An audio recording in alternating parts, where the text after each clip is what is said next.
नमस्कार दोस्तों, साहित्य ज्ञान क्लासेस में हार्दिक स्वागत है आपका। आज के सत्र में हम अध्ययन कर रहे हैं हिंदी साहित्य का इतिहास, भक्ति काल से पीवाईक्यूज। भक्ति काल के महत्वपूर्ण प्रश्न। जो ये प्रश्न हैं, सभी प्रश्न पहले आयोजित परीक्षाओं में आए हुए हैं। UP TGT, PGT, assistant professor, UGC net, RPSC, GDC प्रवक्ता भर्ती परीक्षा। तो बहुत सारी जो हिंदी साहित्य से संबंधित परीक्षाएं हुई हैं, उन सभी परीक्षाओं में आए हुए प्रश्न हैं और महत्वपूर्ण प्रश्न हैं, और सभी प्रश्न पीवाईक्यूज हैं और व्याख्या सहित हैं। प्रश्न है, सुदामा चरित किसके द्वारा रचित काव्य ग्रंथ है? और ये प्रश्न डीएसएसबी पीजीटी 2021 का प्रश्न है। मतीराम, पद्माकर, देव, नरोत्तम दास। तो सही उत्तर है डी, नरोत्तम दास। सुदामा चरित नाम से काव्य ग्रंथ नरोत्तम दास, नंददास और रीतिमुक्त काव्यधारा के कवि आलम तीनों ने रचा है। अतः दिए गए विकल्पों में डी, नरोत्तम दास संगत उत्तर है। नरोत्तम दास द्वारा रचित सुदामा चरित अवधी भाषा का काव्य ग्रंथ है। ललित ललाम, रसराज, अलंकार, पंचाशिका मतीराम के ग्रंथ हैं। पद्माकर के प्रमुख ग्रंथ हैं पद्माभरण, जगत विनोद, प्रबोध, पचासा आदि। अगला प्रश्न है, गंग कवि हैं वो किस राजा के दरबारी कवि थे? राजा मानसिंह, महाराणा प्रताप, अकबर, पृथ्वीराज चौहान। और ये प्रश्न यूकेपीएससी लेक्चरर 2020 का प्रश्न है और सही उत्तर है सी, अकबर। जो गंग कवि थे मुगल कालीन राजा अकबर के दरबारी कवि थे। गंग कवि का जो पूरा नाम था वो गंगा प्रसाद था। गंग कवि बीरबल के बालसखा तथा रहीम दास के विशेष कृपा पात्र थे। गंग कवि ने शहजादा खुर्रम की प्रशंसा में एक छंद लिखा था, जिस कारण नूरजहां ने उन्हें ईर्ष्यावश हाथी से कुचलवा दिया था। गंग कवि के प्रमुख ग्रंथ हैं वो कौन कौन से हैं? गंग पदावली, गंग पच्चीसी और गंग रत्नावली। गंग कवि का अंतिम छंद है वो कौन सा है?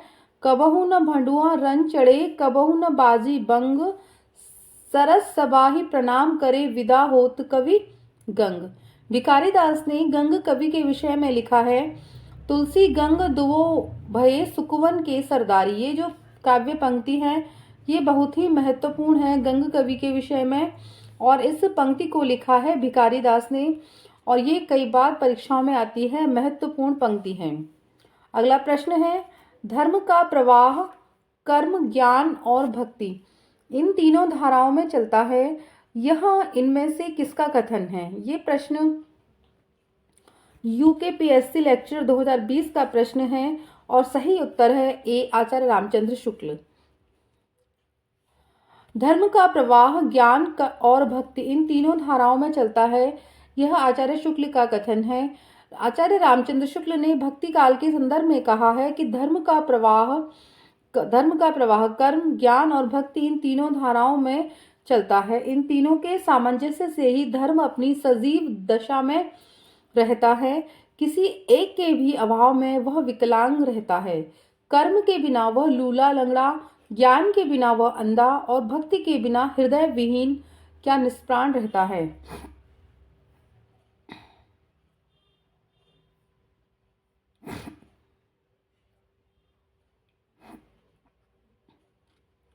आचार्य हजारी प्रसाद द्विवेदी ने भक्ति आंदोलन को लोक जागरण की संज्ञा दी है। कुछ पंक्तियां हैं वो कौन कौन सी हैं? रामविलास शर्मा ने कहा है कि भक्ति आंदोलन एक जातीय और जनवादी आंदोलन है।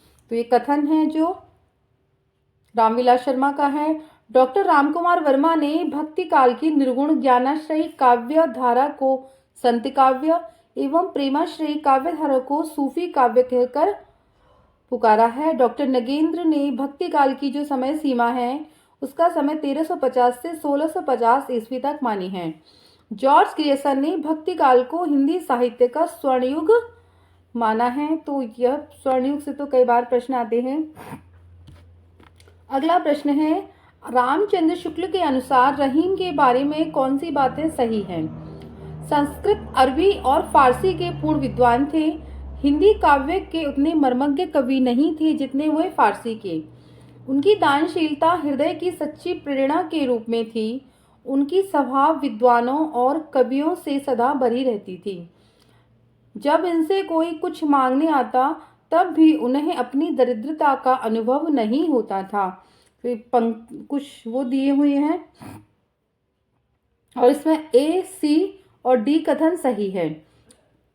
ए सही है, डी और ई। रहीम संस्कृत, अरबी और फारसी के पूर्ण विद्वान थे, ये कथन सही है। उनकी दानशीलता हृदय की सच्ची प्रेरणा के रूप में थी, ये कथन भी सही है उनका। उनकी सभा विद्वानों और कवियों से सदा भरी रहती थी। रहीम की रचनाएं कौन कौन सी हैं? बरवे नायिका भेद, इसकी रचना अवधी भाषा में हुई है। रास पंचाध्यायी, श्रृंगार सोरठा, मदनाष्टक 8 छंद की एक स्वतंत्र रचना है। खिट कौतिकम, यह ज्योतिष ग्रंथ है। रहीम की कविता नगर शोभा की मुख्य विशेषताएं हैं। इसमें नगर का संकुचित वर्णन किया है। इसमें वर्ण व्यवस्था के अनुसार उनकी जाति की स्त्रियों का वर्णन किया गया है। इसमें स्त्रियों को उत्कृष्ट कोटि का बताया गया है। ये स्त्रियां अपना उत्पाद बेचने का काम करती हैं। दिए गए कोट में से सही उत्तर का चयन करना है और ये यूजीसी नेट दिसंबर 2018 का प्रश्न है और सही उत्तर है ए, फर्स्ट, सेकंड और फोर्थ। रहीम दास की कविता नगर शोभा की मुख्य विशेषताएं निम्नलिखित हैं। इस कविता में नगर का संकुचित वर्णन किया गया है, ये सही है। इसमें वर्ण व्यवस्था के अनुसार उनकी जाति की स्त्रियों का वर्णन भी किया गया है। ये स्त्रियां अपना उत्पाद बेचने का काम करती हैं और दिए गए कोटों में फर्स्ट, सेकंड और फोर्थ ही सही है। जन्म काल के अनुसार निम्नलिखित भक्त कवियों का सही अनुक्रम क्या है? सूर, तुलसी, दादू, मीरा। सूर, तुलसीदास, मीरा, दादू। तुलसीदास, सूरदास, दादू दयाल और मीरा। तुलसीदास, सूरदास, मीरा और दादू दयाल। हिमाचल प्रदेश पीजीटी 2016 का प्रश्न है और इस प्रश्न को विवादित माना गया है। आयोग ने उसका उत्तर बी माना है ना। इसका समय देखते हैं। वैसे मीरा का पहले आना चाहिए। तुलसीदास 1932, तो तुलसीदास का सबसे पहले जन्म क्रम के अनुसार आना चाहिए। तो देखते हैं। जन्म काल के अनुसार भक्त कवियों का सही अनुक्रम है सूरदास, जिनका समय है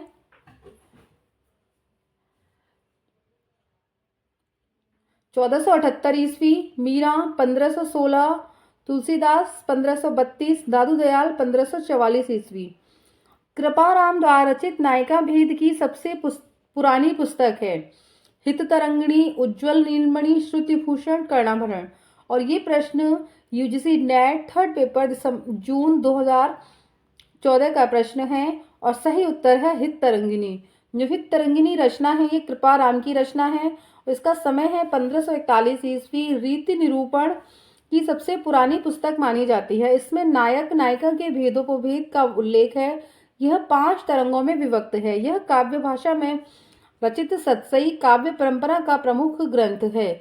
उज्ज्वल नीलमणि रूप गोस्वामी तथा श्रुतिभूषण कर्णाभरण कर्णेश कवि की रचना है, जो कि अलंकार संबंधी ग्रंथ हैं। अगला प्रश्न है रुद्र संप्रदाय की स्थापना किसने की? ये प्रश्न यूपी टीजीटी 2013 का प्रश्न है। रुद्र स्वामी, श्री स्वामी, विष्णु स्वामी, निम्बकाचार्य। तो सही उत्तर है सी, विष्णु स्वामी। रुद्र संप्रदाय की स्थापना विष्णु स्वामी ने की है। इनका दर्शन शुद्धाद्वैतवाद था, जबकि सनकादिक संप्रदाय की स्थापना निम्बकाचार्य ने किया। इनके गुरु का नाम नारद मुनि तथा इनका दर्शन का है वो द्वैताद्वैतवाद है।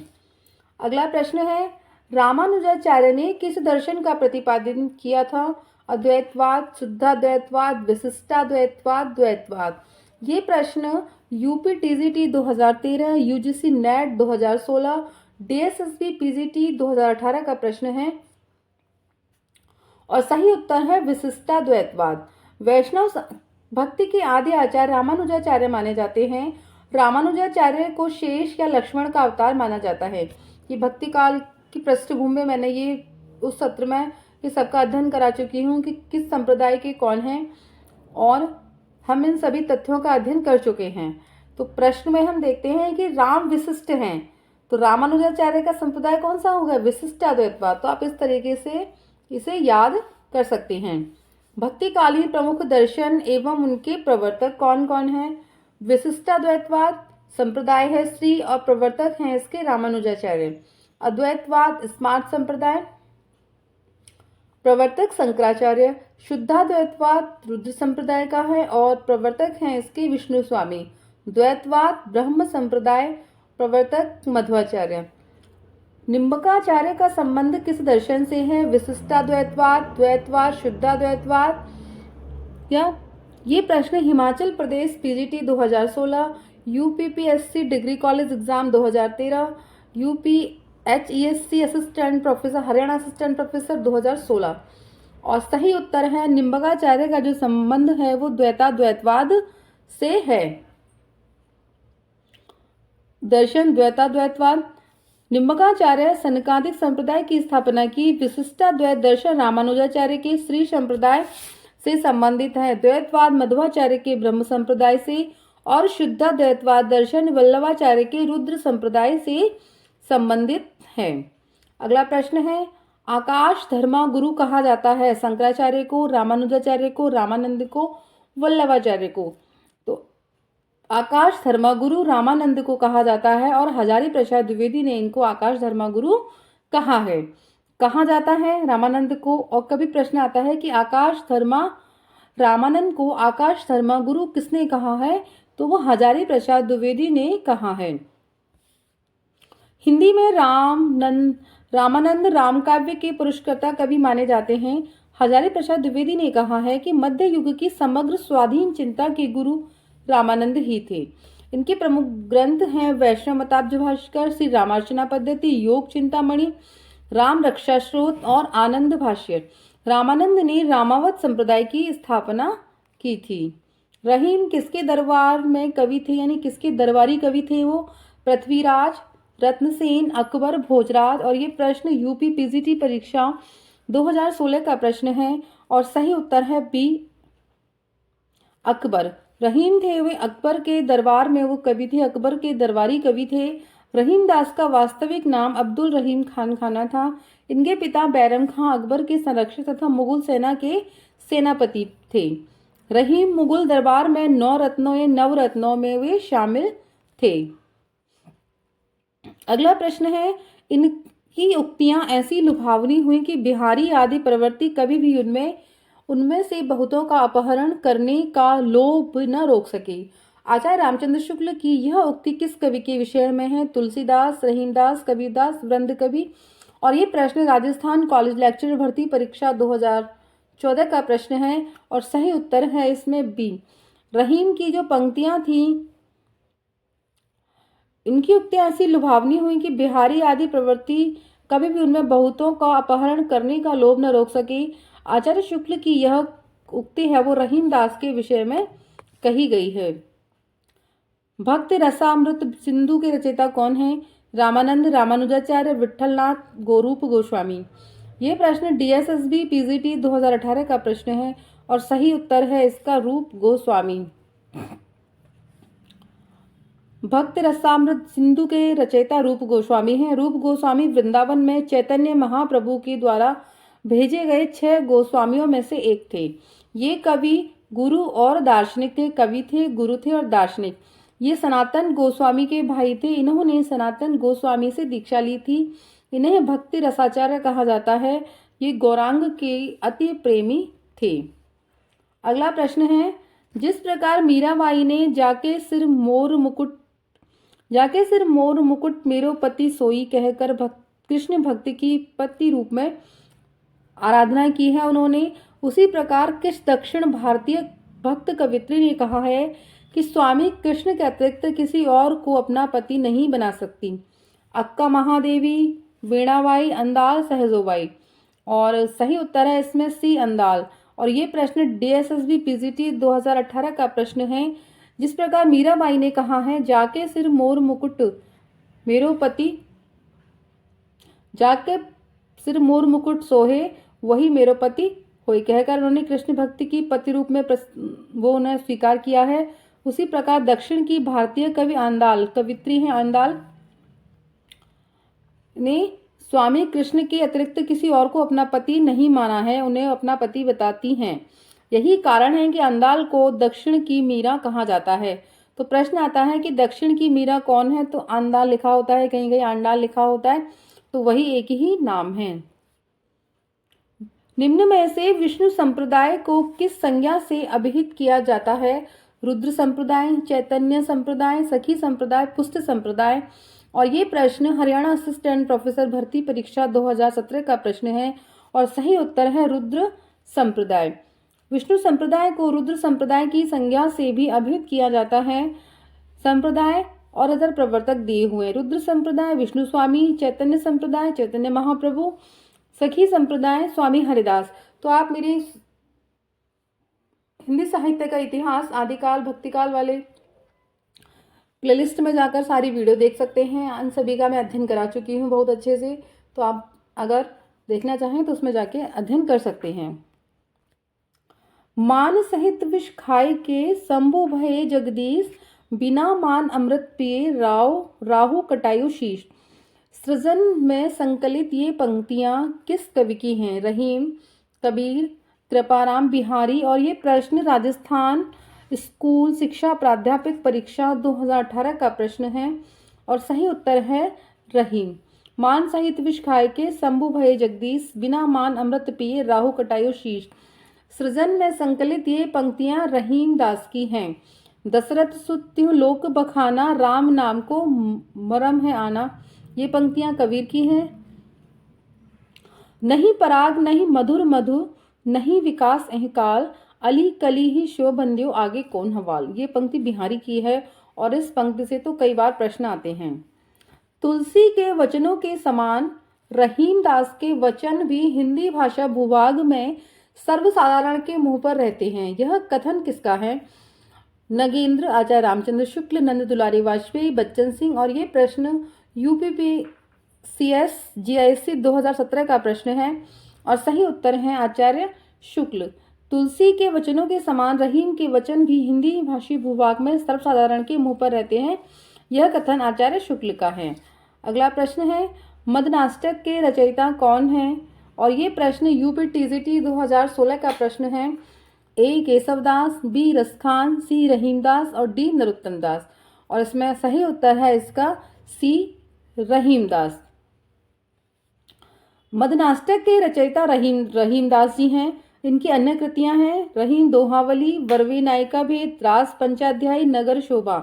नरोत्तम दास की रचनाएं हैं सुदामा चरित, ध्रुव चरित, नाम कीर्तन, विचारमाला। इनकी सुदामा चरित्र ही सर्व प्रसिद्धि है। केशव दास प्रमुख रीतिकालीन आचार्य हैं, परंतु इन्होंने रामाश्रयी काव्य ग्रंथों की भी रचना की है।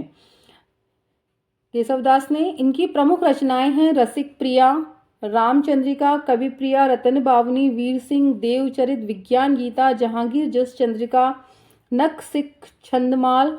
रसखान का मूल नाम, अगला है यहाँ तक उनका हो गया। रसखान का मूल नाम सैयद इब्राहिम था। भारतेंदु हरिश्चंद्र ने इनके संबंध में कहा है, इन मुसलमान हरिजन पर कोटिक हिंदुन वारी, यानी ऐसे मुसलमान कवियों पर कोटिक यानी करोड़ों हिंदू वारते हैं हम, यानी इनकी प्रसिद्ध रचनाएं हैं सुजान रसखान, प्रेम वाटिका, दान लीला, अष्टयाम आदि। रसखान की रचनाएं हैं ये। कवित्त कहियो दोहा कहियो, तुलो न छप्पै छंद, बिरच्यो यह विचार है कि यह बखे रसकंद।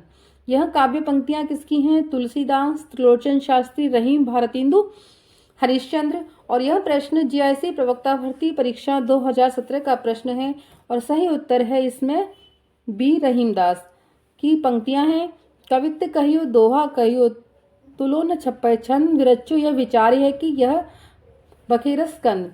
यह पंक्ति रहीमदास कृत बरवी नायिका भेद से ली गई है। शेष विकल्प इसमें गलत हैं। रहीमदास कृत मदनाष्टक की भाषा है खड़ी बोली, अवधी, ब्रजभाषा और राजस्थानी। और ये प्रश्न यूपी टीजीटी परीक्षा 2004 का प्रश्न है और सही उत्तर है इसमें ए खड़ी बोली। मुगल शासक अकबर के दरबारी नवरत्नों में से एक हैं अब्दुल रहीम खान खाना। इन्होंने अवधी, ब्रज एवं खड़ी बोली तीनों में रचनाएं की हैं। मदनाष्टक रहीम की खड़ी बोली में रचित काव्य ग्रंथ है। इसके अतिरिक्त रहीम ने अवधी भाषा में बरवी नायिका भेद तथा ब्रज भाषा में रहीम दोहावली या रहीम सत्सई की रचना की है। खेट कौतुकम किसकी रचना है? रहीम, रसखान, कविगंग, दादू दयाल। और ये प्रश्न यूपी टीजीटी परीक्षा 2013 का प्रश्न है और सही उत्तर है इसमें ए रहीमदास। खेट कौतुकम जो रचना है वो रहीमदास की रचना है। इनकी अन्य रचनाएं कौन कौन सी हैं? नगर शोभा, बरवी नायिका भेद, रहीम दोहावली या सत्सई, श्रृंगार सोरठा, मदनाष्टक, रास पंचाध्यायी आदि। रहीम का ब्रज एवं अवधी भाषा पर समान अधिकार था। इन्होंने मुख्यतया मुक्तक शैली अपनाई है। ये हिंदी साहित्य में नीतिकार के रूप में प्रसिद्ध हुए हैं। बरवी नायिका भेद, नगर शोभा रहीम के नीति संबंधी ग्रंथ हैं। बरवी नायिका भेद अवधी भाषा में लिखा गया प्रथम रीति निरूपण संबंधी ग्रंथ है। रहीम ने अपने काव्य ग्रंथों में ब्रज, अवधी, खड़ी बोली तीनों भाषाओं का प्रयोग किया है। उनके ग्रंथ मदनाष्टक की भाषा खड़ी बोली है एवं दोहे ब्रजभाषा में लिखित हैं। उत्तर भारत में भक्ति का प्रसार करने का श्रेय किसे प्राप्त है? शंकराचार्य, रामानुजाचार्य, रामानंद, मध्वाचार्य। और ये प्रश्न यूजीसी नेट 2004 का प्रश्न है और सही उत्तर है रामानंद। कहते हैं ना भक्ति द्रविड़ उपजी लाए रामानंद। उत्तर भारत में रामानंद ने भक्ति आंदोलन का प्रचार प्रसार किया। राघवानंद ने उत्तर भारत में राम भक्ति का प्रवर्तन किया, परंतु इसे प्रतिष्ठित और प्रसारित रामानंद ने किया था। रामानंद को आकाश धर्मगुरु आचार्य हजारी प्रसाद द्विवेदी ने कहा है। अगला प्रश्न, रचना और रचनाकार की दृष्टि से इनमें से कौन सा विकल्प गलत है? वेली कृष्ण रुक्मिणी चतुर्भुजदास, ध्यान मंजरी अग्रदास, बरवी नायिका भेद रहीम और भक्तिमाल नामादास। और ये प्रश्न आया है राजस्थान स्कूल शिक्षक प्राध्यापक परीक्षा 2018 और सही उत्तर है इसमें ए वेली कृष्ण रुक्मिणी चतुर्भुजदास। ये विकल्प इसमें गलत है। सही विवरण देखते हैं। वेली कृष्ण रुक्मिणी पृथ्वीराज की रचना है। ध्यान मंजरी अग्रदास, बरवी नायिका भेद रहीम और भक्तमाल जो रचना है वो नाभादास की रचना है। अगला प्रश्न है, भक्ति आंदोलन को ईसाइयत की देन कहने वाले इतिहासकार हैं? जॉर्ज ग्रेसन, मिश्र बंधु, गारसा दत्तासी, राहुल सांकृत्यायन। और ये प्रश्न हिमाचल प्रदेश पीजीटी 2016 का प्रश्न है और सही उत्तर है A George Grayson. George Grayson भक्ति आंदोलन को ईसाइयत की देन मानते हैं। ग्रेसन ने लिखा है, ईसा की दूसरी तीसरी शताब्दी में कुछ ईसाई मद्रास में आकर बस गए थे, जिसके प्रभाव से भक्ति का विकास हुआ। ग्रेसन ने भक्ति काल को हिंदी का स्वर्ण युग माना है। हिंदी साहित्य के किस युग को स्वर्ण युग कहा जाता है? तो किसको कहा जाता है? भक्ति काल को। और ये प्रश्न डीएसएसबी टीजीटी परीक्षा 2018, डीएसएसबी पीजीटी 2018, राजस्थान कॉलेज परीक्षा 2014, यूपी टीजीटी 2002, यूपी पीजीटी 2011 और डीएसएसबी पीजीटी 2018 में ये प्रश्न आया है कि स्वर्णयुग किसे कहा जाता है? तो वो भक्ति काल को ही स्वर्णयुग कहा जाता है। और किसने कहा है? जॉर्ज ग्रेसन ने हिंदी भक्ति काल को स्वर्णयुग कहा है। रामविलास शर्मा ने भक्ति काल को लोक जागरण काल कहा है और आचार्य हजारी प्रसाद द्विवेदी ने भक्ति काल को भी लोक जागरण की संज्ञा दी है। तो भक्ति काल स्वर्णयुग किसने कहा है? जॉर्ज ग्रेसन ने। बस इतना रखना है आपको याद। अगला प्रश्न है, भक्ति आंदोलन को लोक जागरण किसने कहा है? नगेंद्र, राहुल सांकृत्यायन, रामविलास शर्मा, हजारी प्रसाद द्विवेदी। और सही उत्तर है इसमें डी हजारी प्रसाद द्विवेदी ने इसे लोक जागरण कहा है। आचार्य हजारी प्रसाद द्विवेदी ने भक्ति काल को लोक जागरण के उदय के संदर्भ में कहा है, लेकिन जोर देकर मैं कहना चाहता हूँ, इस्लाम नहीं आया होता तो इस साहित्य का 12 आना वैसा ही होता जैसा आज है। भक्ति काल को बौद्ध धर्म की देन किसने कहा है? हजारी प्रसाद द्विवेदी, जॉर्ज ग्रेसन, धीरेन्द्र वर्मा, आचार्य रामचंद्र शुक्ल। और ये प्रश्न डीएसएसबी पीजीटी 2018 का प्रश्न है। सही उत्तर है ए हजारी प्रसाद द्विवेदी। भक्ति काल को बौद्ध धर्म की देन हजारी प्रसाद द्विवेदी ने कहा है। ग्रेसन ने भक्ति के उदय को ईसाई धर्म की देन माना है और आचार्य शुक्ल ने भक्ति का उदय पराजित मनोवृत्ति और इस्लामिक आक्रमण की देन को वह मानते हैं। उम्मीद करती हूँ ये सत्र आपको अच्छा लगा होगा। आगे के सत्रों में जुड़े रहिए। अगर अब तक आपने मेरा चैनल सब्सक्राइब नहीं किया है तो चैनल को सब्सक्राइब कीजिए, वीडियो को लाइक कीजिए, शेयर कीजिए और कमेंट्स कीजिए। Thank you.